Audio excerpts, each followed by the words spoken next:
Usually in high school, I won't say that we're still approachable here, but it may be a slightly more formal. There isn't as much, a lot of times, opportunity to get to know each student as it is in high school, where you see a teacher every day, and the teacher may only have a certain amount of students. There may be a lot more students and a lot more classes that a professor would teach in college. So the approach may be a little bit more formal at first until the student and the professor get to know one another, and then after that it may change. Always address with a title before, and then if the person tells you that they prefer to be called by their first name or a nickname or something like that, then go by it at first. But always, if they're a doctor, go by doctor. If they're not, maybe professor or Mr. or Mrs. In Spanish courses, señor, señora, señorita. And then after that, if they choose for you to say something else, they'll let you know.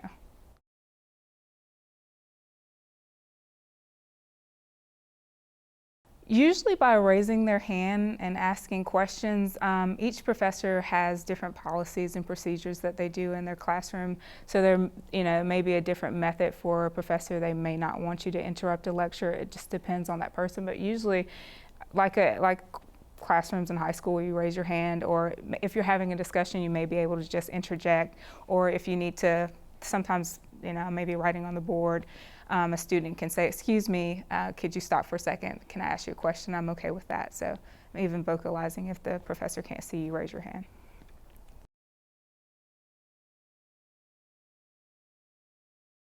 Instead of saying that you don't understand something, kind of say, "Well, this sucks," or "This is stupid," or those types of things, or even, I guess, acting out or making kind of snide or smart comments just because you don't get certain things, instead of saying, "I don't understand, could you explain it again, could you go back?"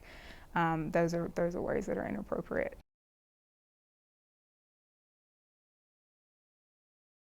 Don't communicate like you're sending a text to your friend. You do want to make it almost like a business letter. You want to address the person, have introduction content. I've had a lot of students that text or send an email that's all lowercase. They use slang, and it's not that it's not completely understood, but it can get in the way of understanding what it is that the student wants. It can make a professor think a certain way that the student's not taking things seriously. So you always want to address a professor in a professional way when you're sending an email. Even if you're sending it from your phone, I know a lot of people use their iPhones or iPads to send things. You want to be sure that you're capitalizing, using correct punctuation, and also not using any slang terms, using grammatically correct sentences.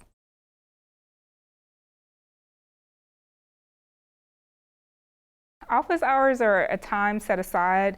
A lot of the times I think students misinterpret it and think that that's the time for us to prep, and we have prep work during that time, but I always tell my students office hours are times for them.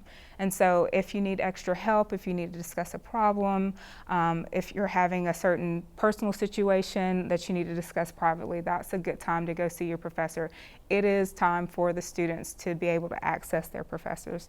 So, and we usually have, according to how many courses we have, but most of the time, most professors have at least 15 hours a week of office hours if they're teaching a full load.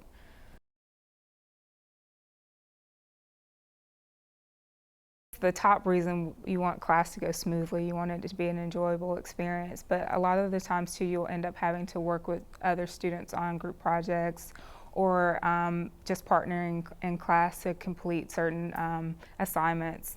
Also, it's good to have a good relationship with other students, just in case you miss something and you need to know about what was going on in class, if you need notes, or maybe you guys need to study together, or maybe they have a different aspect or perspective over the lesson that you didn't get, and they're able to help you out. So it's always good to have different mediums of what's going on in class, just in case you weren't there.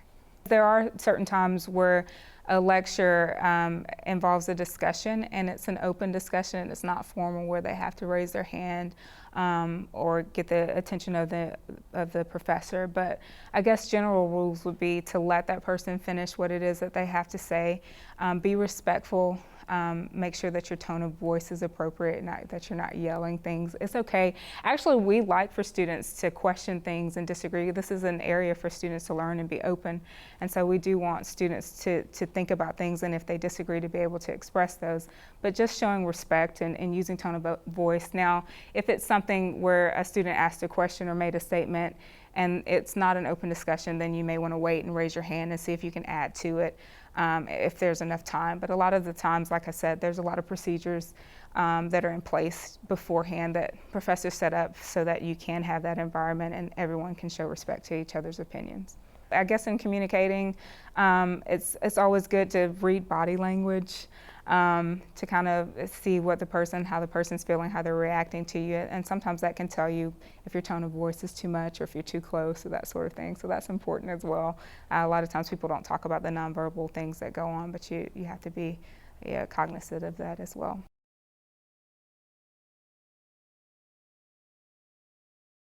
Usually I always tell my students, because I teach a foreign language, so there's always some cultural things that come up, to not automatically deem it as weird, but just say it's different. Maybe take a step back and look at it, actually listen to what the person has to say if they're saying something, they're doing something. Culture and diversity, there's reasons behind the things that we do. It may not make sense right off, but usually a lot of the times it's something that has been ingrained, just like the beliefs that you have are ingrained. And so you don't want to be offensive to it or offended by it or be offensive with it. I guess I would suggest that students just take a step back. I think it's okay to ask questions as long as they're appropriate questions and you're not doing it to be offensive, that you really want to know a little bit more about it, because that's how we learn. So if it's something that you don't understand, maybe ask that question. Or a lot of the times if students feel like that, especially if it's in a classroom setting and it can be a conflict, that's a good time to use your professor and say, hey, I didn't understand something that this person was saying. Do you think it would be okay if maybe we met with you in a neutral environment to discuss it or something like that?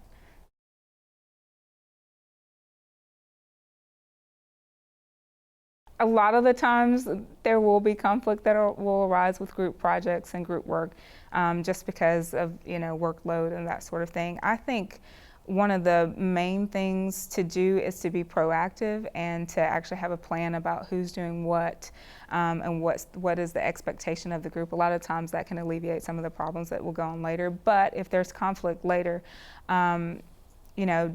be direct about it. Again, be respectful about what you're disagreeing and show the person your viewpoints, listen to them as well.